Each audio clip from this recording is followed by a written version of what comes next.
DHQ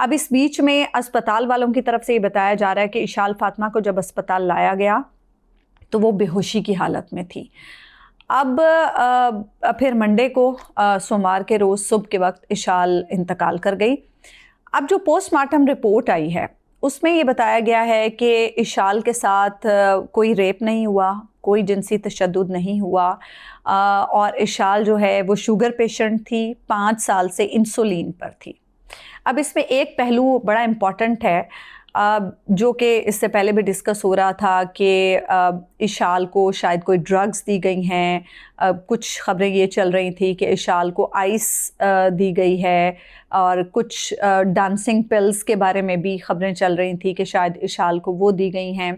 اچھا, اس میں ایک چیز جو ہے وہ بڑی امپورٹنٹ ہے. میری ایک ڈاکٹر سے بھی بات ہوئی, انہوں نے بتایا کہ آئس جو ہے جب آپ لیتے ہیں تو وہ فوری طور پر آپ کے جو انسولین لیول ہے اسے نیچے لے آتی ہے. یعنی اس وقت جو ہے وہ آپ کو انسولین لیول جو ہے وہ بہت, شوگر لیول بہت نیچے آ جاتا ہے اس کی وجہ سے.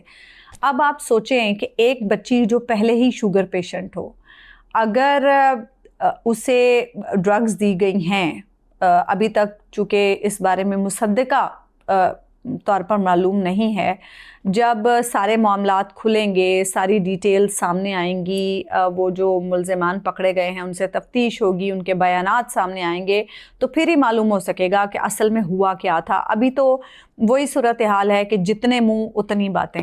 تو بہرحال ڈاکٹرز یہ کہتے ہیں کہ اگر ڈرگز ایسی, خاص طور پر آئس میں آپ کا انسولین جو ہے وہ بہت نیچے چلا جاتا ہے, تو اس صورتحال میں ڈیفینیٹلی بچی کے بارے میں یہی بتایا جا رہا ہے کہ جب اسے لایا گیا تھا تو اس کا بی پی جو ہے وہ انتہائی خطرناک حد تک لو تھا, یعنی بالکل نیل پہ جیسے چلا جاتا ہے, اس صورتحال پر تھا.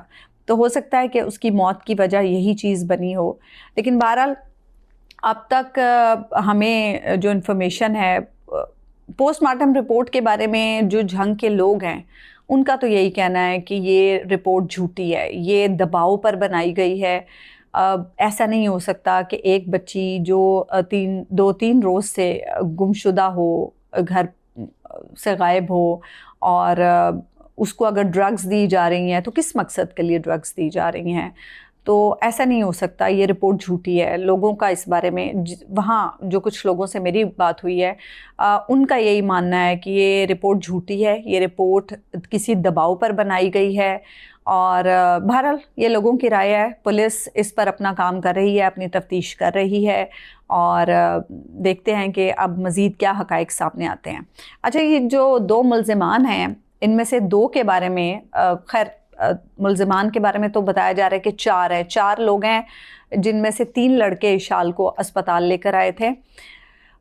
ان کے بارے میں یہ بتایا جا رہا ہے کہ ان میں سے 2 لڑکے جو ہیں انہیں جب سی سی ڈی کا خوف ہوا, کیونکہ ہم نے دیکھا ہے کہ ایسے واقعات میں سی سی ڈی عموماً حرکت میں آتی ہے اور پھر ایسے لوگ جو ہیں وہ پار ہو جاتے ہیں.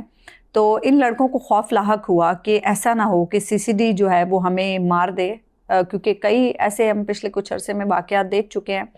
تو انہوں نے ایک سابق ایم پی اے کے پاس جا کر پناہ لی. سابق ایم پی اے سے ان کی اچھی تعلق داری تھی اور انہوں نے اس سابق ایم پی اے کے پاس جا کر پناہ لی. اس سابق ایم پی اے نے سی سی ڈی سے انہیں بچانے کے لیے انہیں پولیس کے ہینڈ اوور کر دیا. تو اب یہ لڑکے جو ہیں وہ پولیس کے پاس ہیں, ان سے تفتیش ہو رہی ہے, اور ڈی پی او جھنگ نے ایک پوری ٹیم بھی تشکیل دے رکھی ہے. اب لیٹ سی, ڈی پی او کا یہ کہنا ہے کہ تمام شواہد ہم اکٹھے کر رہے ہیں. لڑکی کی جو دوست ہے اس کے بارے میں بھی جو میں نے اڑتی اطلاعات سنی ہیں, ابھی تک کوئی کنفرمیشن نہیں مل پا رہی ہے اس بارے میں, لیکن جو اطلاعات سنی ہیں وہ یہی ہیں کہ اس لڑکی کو بھی پولیس نے شامل تفتیش کر رکھا ہے.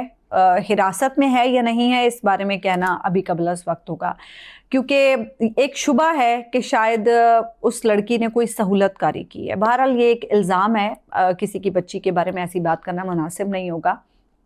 لیکن میں صرف انفارمیشن جو مختلف ذرائع سے مجھے ملی ہے وہ انفارمیشن آپ سے شیئر کر رہی ہوں. اور اب صورتحال یہ ہے کہ بچی اس دنیا سے جا چکی ہے. والدین یقیناً غم سے نڈھال ہیں. جو صاحب اولاد ہیں وہ جان سکتے ہیں کہ کسی کی جوان بچی اگر اس طرح سے ان حالات میں بے یار و مددگار اسپتال میں پڑی ہو اور والدین کو فون آئے کہ آپ کی بچی اسپتال میں پڑی ہے، 2-3 روز سے گھر سے گمشدہ ہو، تو کیا بیتی ہوگی ان والدین پر. لیکن اتنے ظالم ہیں ہم لوگ، اتنے ظالم ہیں کہ خود صاحب اولاد ہوتے ہوئے بھی دوسروں پر انگلیاں اٹھانا ہمارا فرض ہے. اور کوئی والدین کی تربیت پہ انگلیاں اٹھا رہا ہے، کوئی بچی کے کردار پر انگلیاں اٹھا رہا ہے. 16 17 18 سال کی بچی نے کیا ہی زمانہ دیکھا ہوگا، کیا ہی دنیا دیکھی ہوگی، کیا ہی اس کو سمجھ ہوگی کہ میرے لیے کیا اچھا ہے کیا برا ہے. اور والدین اس عمر تک کے بچوں کو تو والدین ویسے ہی بڑے لاڈ پیار میں پیمپر کر کے رکھتے ہیں. آج کل کے جو ویسے بھی والدین ہیں وہ تو بچوں کو کچھ کہتے بھی نہیں ہیں کہ لاڈ پیار اتنا ہے. ہمارے زمانے میں تو والدین پھر بھی کچھ مار پیٹ سختی کر لیا کرتے تھے، آج کل کے والدین تو نہیں کرتے ہیں. لیکن مجھے یہ سمجھ نہیں آ رہی ہے کہ سوشل میڈیا پر جو کامنٹس میں پڑھ رہی ہوں بچی کے بارے میں، بچی کے کردار کے بارے میں، ایک بچی جو اس دنیا سے چلی گئی ہے، نہ جانے کیا اس پر بیتی ہوگی، کن حالات سے وہ گزری ہوگی، کیا تکلیف اس نے سہی ہوگی.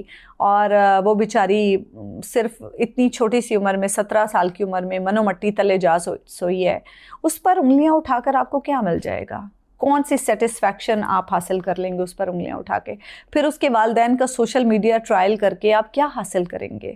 وہ بیچارے پہلے ہی غم سے نڈھال، وہ بیچارے پہلے ہی اپنی جوان اولاد کھو بیٹھے ہیں. صاحب اولاد جانتے ہیں کہ جوان اولاد کو کھونا، جوان اولاد کا غم کیا ہوتا ہے. تو نہ جانے کیوں ہم ایسے واقعات پہ بجائے اس کے کہ جو وکٹم ہے، جو اس کے لواحقین ہیں، جو اس کے گھر والے ہیں، جو اس کے ماں باپ ہیں، ان کا ساتھ دیں، ان کے ساتھ کھڑے ہوں، انہیں حوصلہ دیں، انہیں ہمت دیں، ان سے تعزیت کریں، ہم الٹا انہی کو مجرم اور قصوروار قرار دے کے ان کا ٹرائل شروع کر دیتے ہیں. میری جھنگ کے لوگوں سے یہ اپیل ہے کہ پلیز اعلیٰ ظرفی کا مظاہرہ کریں.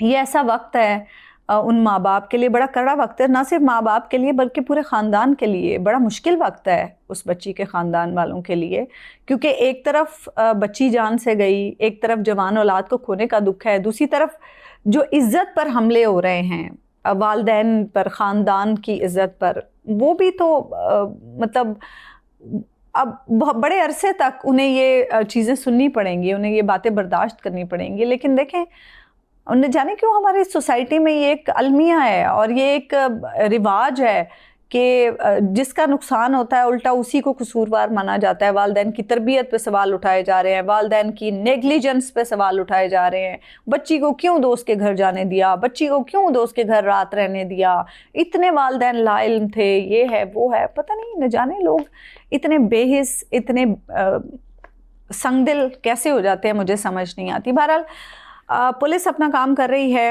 اور ملزمان کے حوالے سے جو ایک میں جھنگ میں کچھ لوگوں سے بات کر رہی تھی، ان کا جو ایک سٹانس ہے، یہ جھنگ کے لوگوں کا سٹانس ہے، ان کا یہی کہنا ہے کہ ہم چاہتے ہیں کہ سی سی ڈی انہیں بھی اسی طرح سے ٹھکانے لگائے جیسے ہم مختلف واقعات میں دیکھتے ہیں کہ کسی نے چھیڑا تو وہ ٹھکانے لگا، کسی نے کسی کا ریپ کیا تو وہ ٹھکانے لگا. تو ہم یہ چاہتے ہیں کہ ان لوگوں کو بھی ایسے ہی ٹھکانے لگایا جائے. یہ لوگوں کا مطالبہ ہے، جھنگ کے لوگوں کا، جن سے میری بات ہوئی.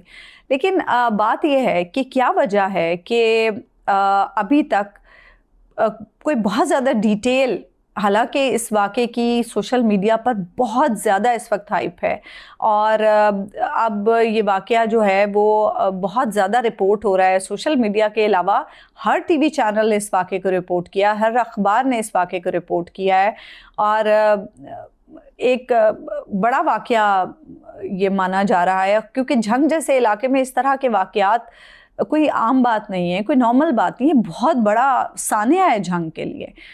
والدین جو بچیوں کے والدین ہیں وہ یقیناً ایک خوف کی کیفیت میں چلے گئے ہوں گے اس واقعے کے بعد. تو اب کیوں بہت زیادہ ڈیٹیلز پولیس اس کیس کے حوالے سے نہیں دے رہی ہے؟ پولیس کو چاہیے کہ فوری طور پر جو بھی ملزمان سے معلوم ہو سکا ہے، جو بھی اب تک ایسا نہیں ہے کہ ملزمان سے پوچھ گچھ نہیں ہوئی ہوگی، پوسٹ مارٹم رپورٹ آ چکی ہے، فورنزک کے لیے نمونے بتایا جا رہا ہے کہ بھیج دیے گئے ہیں، فورنزک رپورٹ آئے گی تو پھر جو موت کی اصل وجہ ہے وہ معلوم ہو سکے گی۔ تو اس کے بارے میں ڈیٹیل بتانی چاہیے، کیونکہ ایک جو بات سامنے آ رہی ہے وہ یہ کہ ملزمان جو ہیں وہ بااثر ہیں، ان کا بااثر خاندان سے تعلق ہے، ان کے سیاسی تعلقات بھی ہیں، تو یہ خدشہ بہرحال اپنی جگہ پہ لوگوں کی طرف سے ظاہر کیا جا رہا ہے کہ شاید یہ ملزمان بچ جائیں، شاید انہیں اس طرح سے سزا نہ مل سکے جس طرح سے سزا کا تقاضا ہے۔ بہرحال اس بارے میں بہت کلیئر پولیس کی طرف سے بھی ایک لوگوں کو بتانا چاہیے، کیونکہ لوگ بہت پریشان ہیں۔ جھنگ جیسے علاقے میں اس طرح کے واقعے کا ہونا کوئی نارمل بات نہیں ہے، کوئی معمولی بات نہیں ہے، اور پریشانی کو دور کرنا چاہیے، اور ان والدین کو بھی انصاف ملنا چاہیے جن کی بچی اس دنیا سے چلی گئی ہے۔ لیکن بہرحال میں آپ لوگوں سے بھی یہ کہوں گی، میری گزارش ہے آپ لوگوں سے کہ پلیز ایسے لوگوں کو نیم اینڈ شیم کریں جو اس طرح کے گھٹیا کامنٹس کرتے ہیں وکٹم بچیوں کے بارے میں۔ ثنا یوسف کا کیس آپ کو یاد ہوگا، ثنا یوسف کے معاملے میں بھی لوگوں نے اسی طرح سے ثنا یوسف کو بلیم کیا کہ اس کے قتل کی وجہ دراصل وہ خود ہی تھی۔ اسی طرح سے اس بچی کے بارے میں بھی اسی طرح کی باتیں ہو رہی ہیں۔ ہمیں نہیں معلوم کیا ہوا کیا نہیں ہوا، اس بچی پر کیا گزری، لیکن پلیز آپ مرے ہوئے لوگوں کی کردار کشی نہ کریں، اور پھر اس کے والدین کو جس طرح سے کٹہرے میں کھڑا کر لیا گیا، پلیز یہ نہ کریں۔ آپ لوگ اس کے بارے میں کیا رائے رکھتے ہیں؟ پولیس کو کیا کرنا چاہیے، CCD کو کیا کرنا چاہیے، اور بچی کے والدین کے حوالے سے اور بچی کے حوالے سے جو کامنٹس گھٹیا مائنڈ سیٹ رکھنے والے لوگ کر رہے ہیں، اس کے بارے میں آپ لوگوں کی کیا رائے ہے؟ مجھے ضرور بتائیے گا۔ اس بارے میں جو بھی فالو اپ ہوگا، میں ابھی جھنگ میں مسلسل کچھ لوگوں سے رابطے میں ہوں، اس بارے میں جو بھی فالو اپ ہوگا میں اس سے آپ کو ضرور آگاہ کروں گی۔ مجھے اجازت دیجیے، اللہ نے کے بعد۔